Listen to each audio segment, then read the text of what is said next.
Hello and welcome to All Hands on Tech, where today's leaders talk tomorrow's technology. I'm Daniel Blazer. This week we're bringing you one more interview from our Tech Skills Day livestream event that occurred on April 23rd. In this interview, YouTube producer Hank Green chats with Scott Hanselman about .NET, productivity myths, working from home, and more. In case you haven't heard his name before, Scott is a programmer, teacher, speaker, podcaster, blogger, and open source program manager at Microsoft. God, thank you for coming and talking with me. It's a pleasure. I've listened to your podcast. It's fantastic. You have had one of your podcasts anyway. You've had a pretty impressive tech career. Can you give us a quick background on your the last 30 years of your life?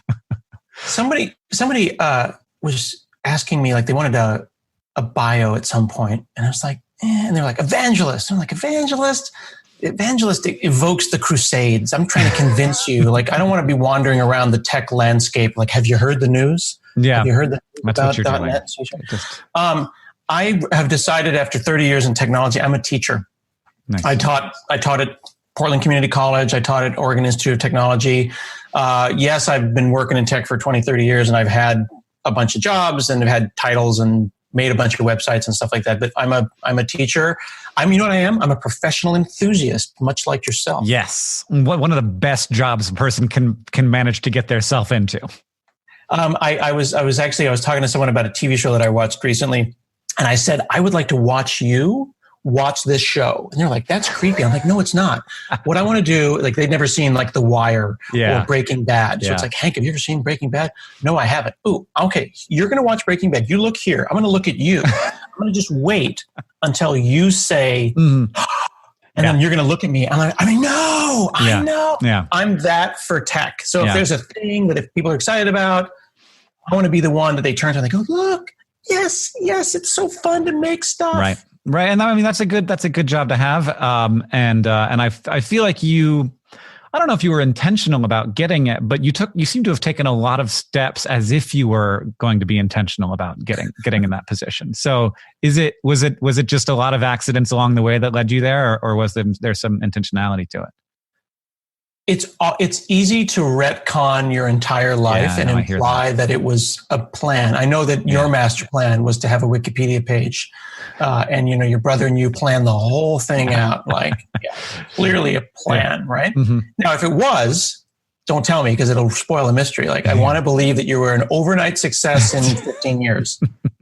Right? Yeah, right. But at the same time, I think it's a lot of luck. It's a lot of paying attention. There's hard work. There's privilege. There's a lot of intersectionality in how one succeeds. But being consistently kind, producing, showing up on time, if you do that for a very long time, you too can be a mid-level mediocre tech blogger. So you've been at Microsoft for 14 years now. Is that right? It'll be 14 in September. Oh, wow. So that's a long time. Can you tell me, like, maybe the coolest thing you've worked on there? I have a patent. I don't like patents. Like, I don't like other people's patents, but I do like my patent. Exactly. That's the great thing about patents, right? I hate them all except the one I have because I'm a genius. Yeah. For the Microsoft Band. It'll pour a little out for the homies. Remember the Microsoft Band? It was the Fitbit that we had. Okay. Yeah. It's just one of the many great things that we did poorly that then someone else did better later, right? When we invented the iPad and then everyone else was like, no, tablet PC wasn't a good name. And then they did it better. Yeah. No, but that would be a fun thing. Awesome. But I would say bootstrapping open source, like really being one of the early people, getting people excited about free software and open source software would be my most proud thing. Awesome. Yeah, absolutely. You also do a lot of things in your spare time, a lot of side projects, which I do. Yeah. Well, tell me about that face that you're making right now. Well, so every time I'm excited about life and things, right? Yeah. So, like, literally a couple of days ago, like I think it was the day before yesterday, I posted some pictures of these little Gundams that I'm building. Mm-hmm. They're like little Japanese robot men, and they're exquisitely complicated and they take forever. Mm-hmm. And then someone was like, when do you find the time to do this? And I'm like, I don't know. Like, the children do eventually sleep. Like, when they collapse in a heap, I can make stuff. And then someone was making me feel bad for for when do you find stuff to do side projects? And I was like, well, I mean, you try to find time for important stuff. Family's important. Mm-hmm. Sleeping's important. Building little tiny Japanese robots is important. Like, so you prioritize. I've got my podcast. I've got some books that I've written that I'm not very proud of. I've got my little robots and my big arcades and my tiny arcades and, various arcades of various sizes. Those are all fun side things that I do just because I'd rather not sleep. Yeah. Yeah. I mean, that does seem to be a bit of the trick. During this last month or so, I've had to do more with the same amount of time. And so the only thing that was really available up for offer was the sleeping time. There was probably some screwing around time that I've also carved out, but definitely the sleeping time has gone down. We definitely need to make sure though that we don't get caught up in the like productivity BS of it all. Absolutely. Right? Well, I mean, yeah, it's a pandemic, man. Like, this is a serious situation. And like, I run businesses and like, I need to do a bunch of stuff. So like, this is not like I'm so happy that I figured out how to save 2 hours a night. It's by not sleeping during them. Like, no. Like, there are short-term times where you have to grind and you have to push hard. And I think that's really important. Like, there's this dichotomy in like productivity culture where it's like, you got to grind. And then there's people like, no, you have to work only 8 hours a day. And I'm like, well, sometimes you're going to work 14-hour days, and that'll happen for a week, and then you'll turn it off.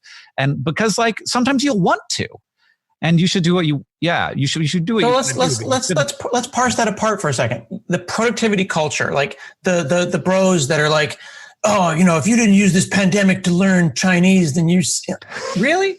So I just said that I don't want to sleep. I don't want to sleep because it's freaking depressing to sleep right now. Why am I building tiny robots? Because it feeds my spirit. Yeah. You know what I mean? Because it's freaking self-care.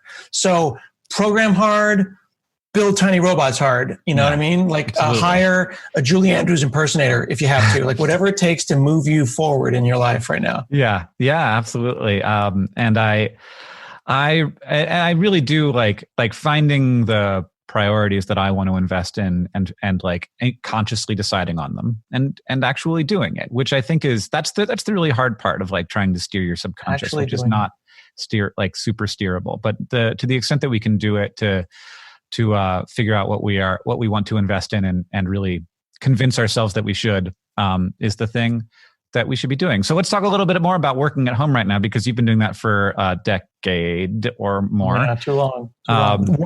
Remote work is not quarantine work. It's different. I have gotten calls from like TV shows and newspapers like, Hanselman, we Google for remote work and you can tell us the secrets, right? And I'm like, yeah, the secret is don't do it during a quarantine. Like, call me when things are normal. I'll tell you all about remote work and all my great tips. Yeah. Right. If you honestly think there's a blog post that's going to make you feel better about how things suck right now? Yeah. No, I don't got that. Have you seen any tips that you really, really, really deeply disagree with? Disagree with? Oh, that's a good question. I've had a podcast for 14 years, 700 episodes, and the only reason I do it is because every 5 or 6 episodes, somebody says, oh, good question. And you just gave me that in reverse, and it feels really good. Because I have like a dozen tips that I totally agree with, ones that I don't.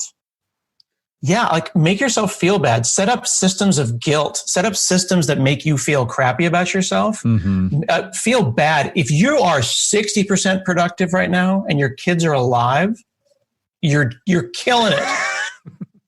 You're crushing it.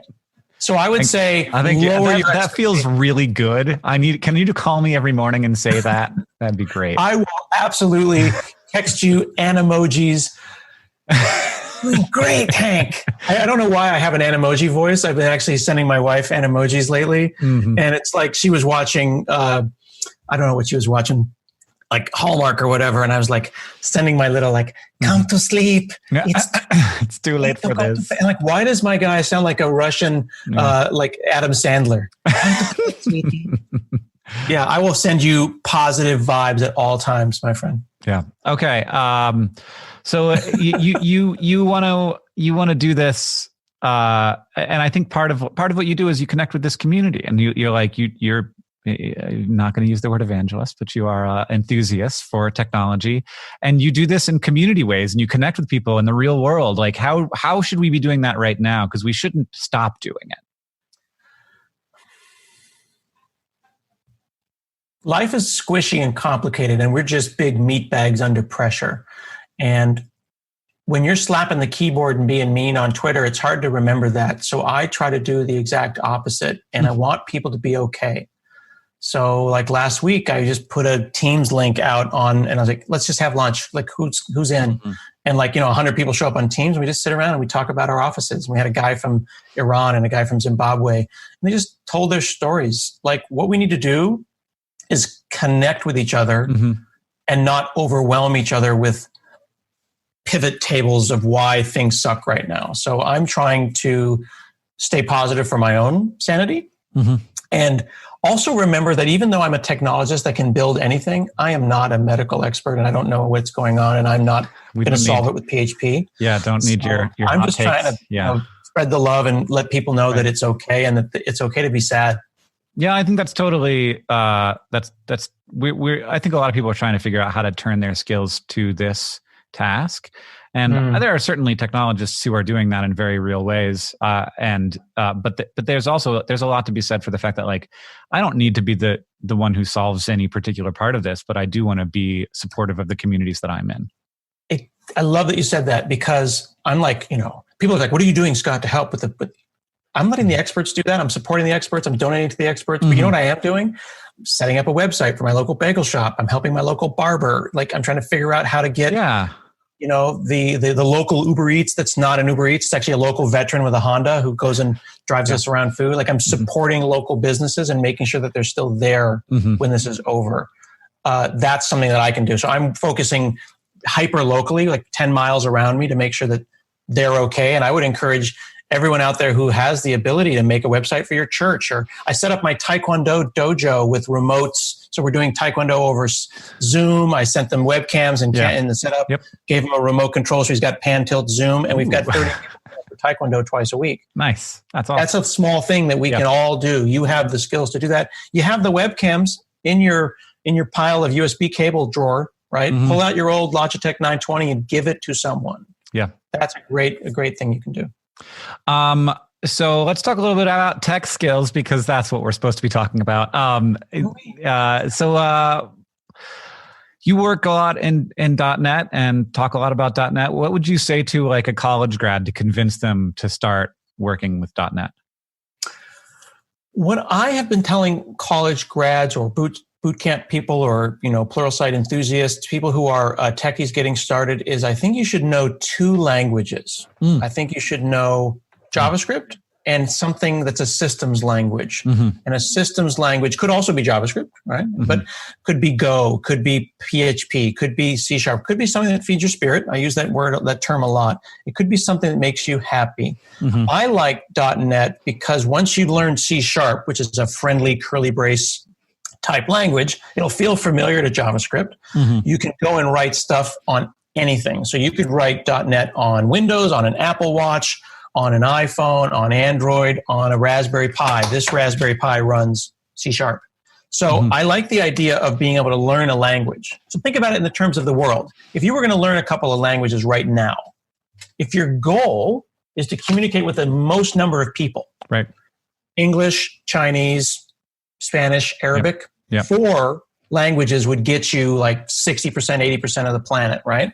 So if you learn JavaScript and .NET, you've covered basically anything you would ever want to build. So that's what I would tell people getting started. Learn those 2 languages. Are there any like common misconceptions about .NET? Yeah, that it's like COBOL, that it only runs on Windows, that it's like, it's the old person's language, it's your grandmother's language. It's like big and scary and boring. Yeah. Like there was a time, actually, true story. My dad's a firefighter.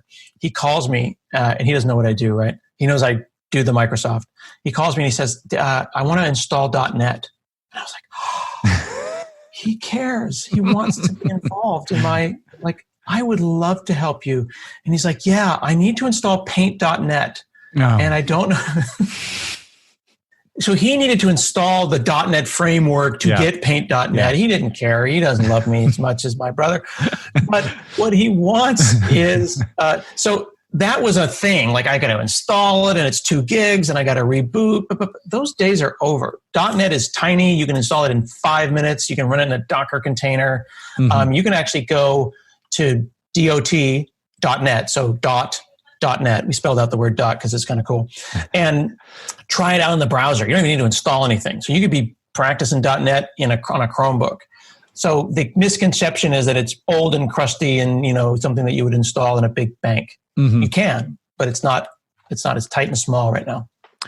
We have a question from the chat from Maverick who asks, what are the prospects for a .NET freelance developer? I think I would say the prospects are excellent, but I would also say when you self-identify with a particular language, you are limiting yourself, right? If you're saying I'm a programmer, full stop, pause for effect, with experience in C# and that's one thing. But if you go and say I'm a ASP.NET programmer up front, well, I'm a PHP programmer. All other, things suck. I am an English speaker. Yeah. I have no interest in other languages. You're limiting yourself. So I would encourage you to kind of remember that and phrase it as such. But I think that the prospects are excellent. I think that .NET is a little weak in the startup space right now. We're getting people excited about startups, but there's a lot of enthusiasm around enterprise and people who are doing like big companies where they have like a reliable job that's going to stick around for a while. If you want something a little safer, you can go with .NET. But I'm trying to get people excited about .NET in startups because it's free, it's open source. Like, I don't want any of your money. All my stuff is free. Yeah. Yeah, you're still getting paid, though. I'm getting paid. Yeah, I am getting paid. But what I'm saying is that, well, let's not talk about that. So what's Microsoft's evil plan? Well, right? Depends on who you ask these days. Well, yeah. There's evil Microsoft of the past. I don't know what they wanted. They just wanted all your stuff, right? Yeah.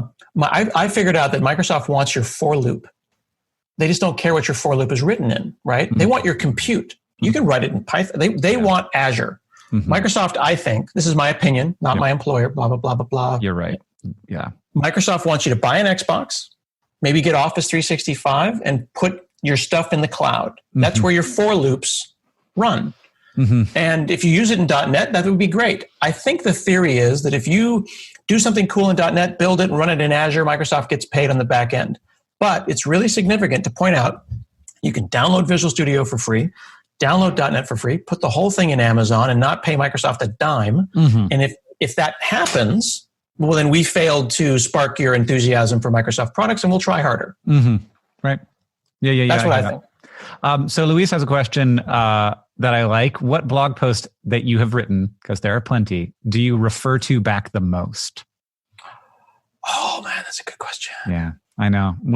I hate asking questions like that because I know that it's very hard to answer a question like that. But he's gonna Google himself right now, you guys. You know what I'll do? The way that I figured this out. That's a fantastic question, Luis.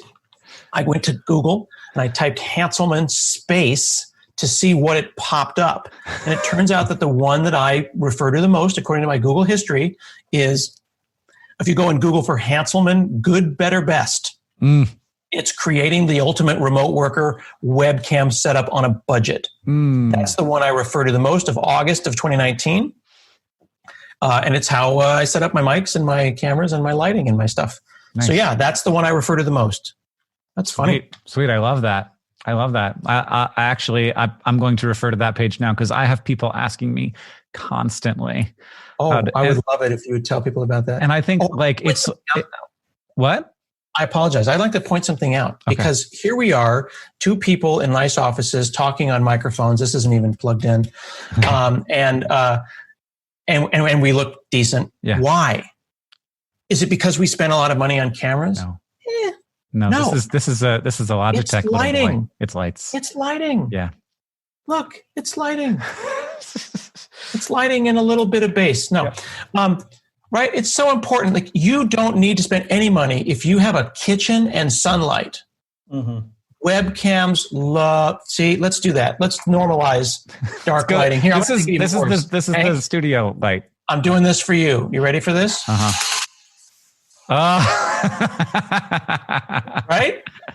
Yeah. Get your lighting right, my friends. That's all that matters. All you got to do. So yeah, you don't need to spend a bunch of money on a fancy webcam. Just give it the natural light. Go and sit on your porch. You look like $1 million. Yeah. Yeah. I mean, I just have a lot of people who have Pilates studios or teachers or like all these people are trying to figure out how to look good on camera right now. And it's really important. And like, it really is important. Like it's not nothing. And it's a skill that we are all going to develop. Like nobody knew how to use an iPhone 10 years ago. And then we all figured it out, and nobody knows how to light their in-home offices yet, but we'll all figure it out.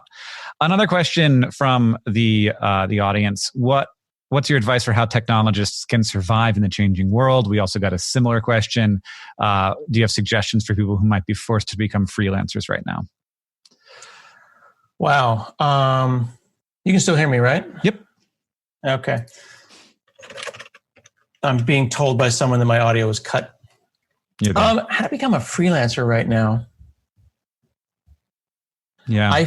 I believe very strongly in the idea of the small business. Mm-hmm. If I had better healthcare, I would work for myself. If I knew how even healthcare in America worked, I would work for myself. I'm diabetic, so I need, group healthcare. I think as a technologist, there's nothing more fun than enabling people to do stuff that they were right on the edge of being able to do. Right. Yeah, they didn't even know. Like and this is not a sales pitch, but as an example, they have Google Docs or Office 365 and they've paid for it. And they maybe only use Gmail. You go, oh, you have Docs, and you could like build a flow and drop PDFs into that and then take orders and like, what? And you don't have to pay anything. I love that. I think as a technologist, teaching people how to register their own domain, set up an SSL certificate, have a PNG on the homepage that's not 9 megabytes, like an attractive brochureware website and the ability to take Stripe orders. I could spend the next 10 years doing that, and it would just bring me joy. Yeah, like your Pilates studio or my Taekwondo, right? Yeah, enabling people to be on the internet. We think everyone's on the internet, and now what's the next big thing? Is it VR? No, it's not. It's getting everyone else on the internet. Yeah. And I think more than ever right now, like a lot of people are going to need, if they're going to make any money right now, it's suddenly being able to take some orders online is a thing that is not super, it might seem really intuitive for us to be like, oh, you just go to Shopify or, there's 1,000 different tools you can use for this. I don't know that. But people have no idea. And so there's a lot of space, I think, right now for freelance. And if, people might be out of work more right now. I've done I was a freelance web developer back in the early aughts. So it's been a while since then, but yeah, I mean, like the main thing is that it took me a while to learn is that it's really about being able to effectively communicate what's possible and what the scope of the job is, and to not let your client tell you what that is. They can tell you what they want, but then you have to tell them what the actual scope of the work is, and that and not getting away from that and communicating it very clearly, because they're not going to speak all the same jargon as you, and it's the majority of bad freelance situations I've seen is when there's just not great communication between the client and the freelancer. That right there, they don't speak the same jargon as you. Popping off the stack to the very, very beginning where we talked about what I do and being a teacher, coming up with a really good metaphor, a really good analogy, explaining to a person in a non-condescending way why a thing is important, right? Putting it into a framing, whether it be a language or cultural framing for them to understand and go, oh, it's like da-da-da-da-da. And then they feel like you're not a gatekeeper. You're welcoming them at the gate. And you're like, no, come in. You can do internet too. Yeah. Like just because I was born here doesn't mean you can't join us. You too can be a digital native, and introducing them to the joyous parts of internet culture and the empowering parts of it, as opposed to the hater parts. Yeah. Okay. Well, you hear the children beating on the door? No, I don't know what that was. That was my children. Literally. Oh, that was your child. I thought it was my child throwing the other child up against the door. Oh, nice. Because I've set up my lighting to be with my Microsoft Teams, whether I'm online or not. So it's supposed to be red right now, but I was goofing around with the lights. So they think that I'm not busy. So I have to set the light outside to red so that they won't bother me. I love it. Daddy light. Man, I love your setup. So Yeah, we are technically out of time, but I will just ask this last question from somebody in the chat. How many times is your own blog post the top result to a search that you do? That actually happens a lot. It happens to me too with YouTube videos. You know that, right? Yeah. Like you blog for yourself. You blog. Mm-hmm. I blogged quietly alone for 3 or 4 years before anyone cared. Yeah. And a lot of people think, oh, well, how do I start a YouTube? Hank's got all the viewers. And how do I start a blog? Hanselman's done it. No. If more than you reads your blog, if 2 people read your blog, you just doubled your viewership. And if you come back, you have an online diary. Yeah. So don't put your keystrokes into email or anywhere that keystrokes go to die. Yeah. Put them into a blog, because if I find my result, I'm like, well, I didn't have to remember it and I just solved my problem. So own your words, register your domain, blog the heck out of it. And if 2 people read it, you have an amazing readership. Yeah. The thing I've always said is if people are spending more time consuming my content than I am creating it, then that is a huge win. Like, then I'm done. I did it. And that's so easy, because if 2 people read it, then you've just doubled your keystrokes. And then exactly what you said is true. Yeah. Well, Scott, thank you so much for this great fun chat. We had, you got rave reviews from the people listening. I've always wanted to talk to you, and I feel like we could be friends. And I appreciate you, sir.